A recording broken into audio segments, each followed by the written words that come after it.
एक ओस की बूंद है, अब गिरी तब गिरी।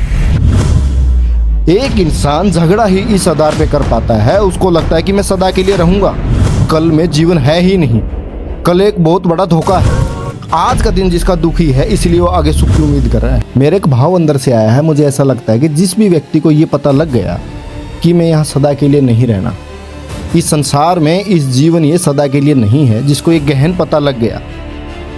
ऐसे नहीं कि जैसे कि अब हम किसी का दांत संस्कार करके आए, उसके अंदर हम पता लगता है कि नहीं भाई का हक नहीं लेना चाहिए, इसका किसी के साथ धोखा ना करो, ऐसा ना करो, वैसा ना करो, जिंदगी दो पल के, ये तो सभी कहते हैं जब दांत संस्कार में जाते हैं कहीं पे से। वहाँ नहीं, जब हमको ये गहन पड़ जाता है पता, जैसे किसी इंसान को कोई बीमारी घेर लेती है ना, फिर उसको जकड़न से बाहर नहीं निकल पाता, बस उसके दिमाग पे वो बैठ जाता है कि नहीं भाई मैं तो मरूंगा।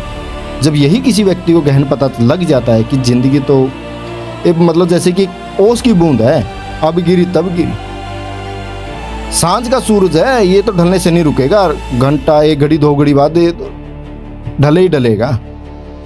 जिसको ये बारीकी से गहन समझ आता है, फिर कहाँ लड़ा जाता उसको किसी के साथ में, फिर किसी से उसे खास झगड़ा नहीं किया जाता, फिर तो धीरे धीरे वो शांत होने लग जाता है। एक इंसान झगड़ा ही इस आधार पे कर पाता है, उसको लगता है कि मैं सदा के लिए रहूंगा। एक मिनट समझ के देखना, एक इंसान झगड़ा ही इस आधार पे कर पाता है कि उसको लगता है कि मैं सदा के लिए रहूंगा।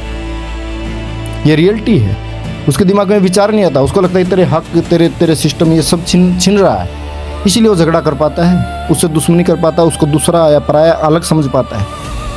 यही तो एक बेस बनाता है। चल मरना तो है ही एक दिन, और गहन पड़ जाए तो और भी शांति से आदमी जी लेगा, उसके अंदर परेशान नहीं होगा, आराम से ही जिएगा, शांति से जिएगा, परेशानी नहीं लेगा ज़्यादा।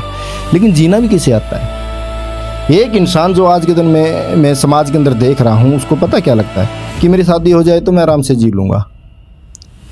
शादी भी हो जाती है लगभग, फिर उसको लगता है कि एक बच्चे हो जाए ना आराम से, एक लड़का एक लड़की, फिर मैं आराम से जीऊँगा। वो लड़के लड़की भी हो जाते हैं, फिर लगता है मेरे पास पैसे की कमी है। ये तो है ही, दुनिया के पास पैसे की कमी तो है ही, जो मेन प्रॉब्लम तो यही बताते हैं सभी को यही लगता है कि उसके पास पैसा भी आ जाता लगभग पास, फिर भी वो उदास, फिर भी नहीं जी पाता।